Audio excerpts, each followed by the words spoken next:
નમસ્કાર ખેડૂત મિત્રો, મારું નામ છે પ્રિન્સ રાસડિયા. ગુજરાત વેધર નામની આ ચેનલ આજની તારીખ થઈ ગઈ છે 30 જુલાઈ 2026. તો મિત્રો, આજે રાત્રે અને આવતીકાલે રાત સુધીમાં વરસાદી વાતાવરણ કેવું રહેવાનું છે, ત્યારબાદ પવનની માહિતી, આ તમામ માહિતી મારે આપને આપવી છે. તો એ પહેલા જે મિત્રો નવા હોય ખાસ આ પેજને સબસ્ક્રાઇબ કરી લેજો, લાઇક કરી દેજો, અને ખાસ જે વિસ્તારોની અંદર વરસાદ શરૂ થાય એ ખાસ મને કમેન્ટ કરીને જણાવજો મિત્રો. તો કે આજે ઘણા વિસ્તારોની અંદર ગુજરાતના વાતાવરણની અંદર પલટાયું છે મિત્રો. વાતાવરણમાં ઘણો સુધારો જોવા મળી રહ્યો છે, ખાસ આ સિસ્ટમની અસર હેઠળ છે મિત્રો. તો પહેલા આપણે સિસ્ટમની વાત કરી લઈએ. તો સિસ્ટમ હાલ કયા સ્વરૂપે છે? તો મિત્રો, હાલ સિસ્ટમ ખૂબ મજબૂત છે અને આપણે છેલ્લું પ્રિડિક્શન લીધું એ મુજબ સિસ્ટમ ડીપ ડિપ્રેશન સ્વરૂપે જોવા મળી રહી છે, એટલે કે ખૂબ મજબૂત સિસ્ટમ કહેવાય મિત્રો. ઘણા વર્ષોમાં એવું બનતું હોય છે કે જ્યારે સિસ્ટમ દરિયામાં બને ત્યારે તો એ મજબૂત હોય, અને જો જેટલો સમય એ દરિયામાં રહે એટલે કે ત્યાં સુધી એ સિસ્ટમ મજબૂત થતી જતી હોય છે મિત્રો. પણ જેવી એ જમીન ઉપર લેન્ડ થાય એટલે આ સિસ્ટમ 24 થી 48 કલાકની અંદર જે છે એ નબળી પડવાની શરૂ થઈ જતી હોય છે. મોટાભાગની સિસ્ટમમાં આ ટ્રેક રહેતો હોય છે કે ખૂબ મજબૂત હોય, લેન્ડફોલ થાય અને ત્યારબાદ એ સિસ્ટમ જે છે ધીમે ધીમે નબળી પડવાનું શરૂ થાય. કોઈ ડીપ ડિપ્રેશન સ્વરૂપે હોય તો પછી ડિપ્રેશનમાં આવી જાય, ત્યારબાદ વેલમાર્ક લો પ્રેશરમાં આવી જાય, અને ત્યારબાદ લો પ્રેશરમાં આવે, અને ત્યારબાદ જે છે વધુ નબળી પડે તો CS એટલે કે સાયક્લોનિક સર્ક્યુલેશનના સ્વરૂપમાં આવી જતી હોય છે મિત્રો. પણ આ વખતે કંઈક અલગ જોવા મળી રહ્યું છે કે છેલ્લા 3 દિવસથી સિસ્ટમ લેન્ડફોલ થઈ ચૂકી છે, છતાં પણ જરીક પણ આ સિસ્ટમ નબળી પડી નથી, અને હજી પણ તે ડીપ ડિપ્રેશન સ્વરૂપે એટલે કે ખૂબ મજબૂત સિસ્ટમ જોવાઈ રહી છે મિત્રો. એટલે કે એક આ કેટેગરી જે છે એ સિસ્ટમનો ખૂબ જે છે મજબૂત ભાગ કહેવામાં આવતો હોય છે મિત્રો.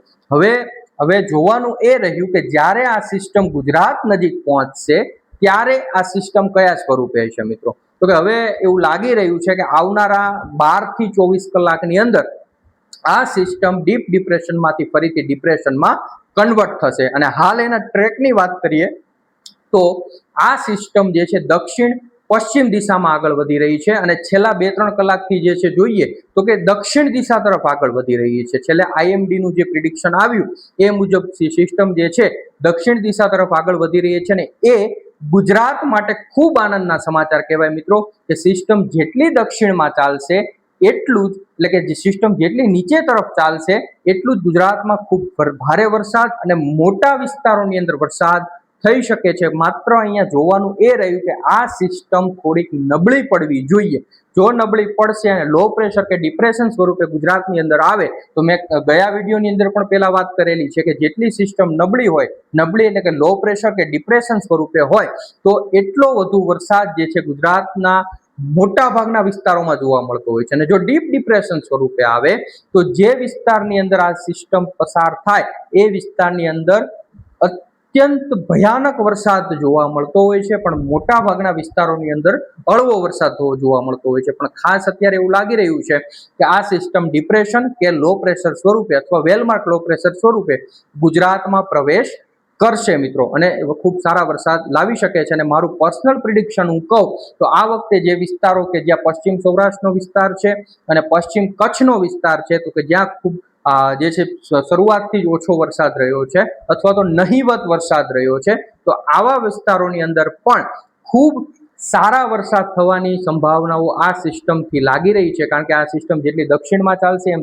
જે છે કે ખૂબ એટલે કે ગુજરાતની ખૂબ નજીક અથવા ગુજરાત ઉપર આવી અને પછી ઉત્તર તરફનો ટર્ન જશે તો પણ જે છે દક્ષિણ ગુજરાતના ભાગો, સૌરાષ્ટ્રના ભાગો, ઘણા મોટા ભાગો, અને ત્યારબાદ કચ્છના પશ્ચિમ સૌરાષ્ટ્ર કચ્છના ભાગો ઉપરથી થઈ અને આ સિસ્ટમ જે છે આગળ વધી શકે છે એવું મારું પર્સનલ પ્રિડિક્શન છે.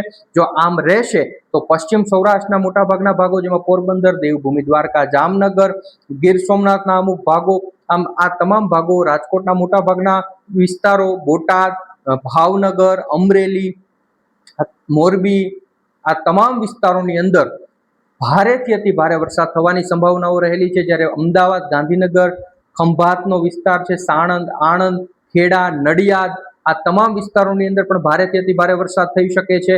દક્ષિણ ગુજરાતના મોટા ભાગના જિલ્લાઓ જેમાં વાપી, વ્યારા, સેલવાસ, તાપી, નર્મદા, ડેડિયાપાડા, આ તમામ વિસ્તારો છે. ત્યારબાદ સુરતનો વિસ્તાર, ભરૂચ, અંકલેશ્વર, વડોદરા સુધી જે છે કે વરસાદની ખૂબ સારી સંભાવનાઓ જે છે આ સિસ્ટમથી લાગી રહી છે મિત્રો.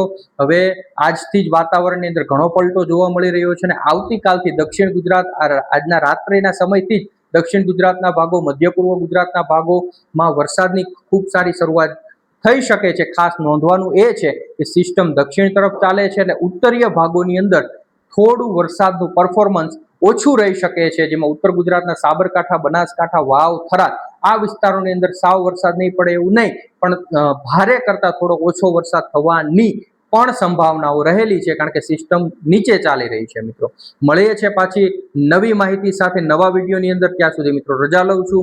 જે મિત્રો નવા હોય ખાસ સબસ્ક્રાઇબ કરવાનું ભૂલતા નહીં, લાઈક કરવાનું ભૂલતા નહીં અને કમેન્ટ કરતા રહેજો મિત્રો. આભાર, ધન્યવાદ.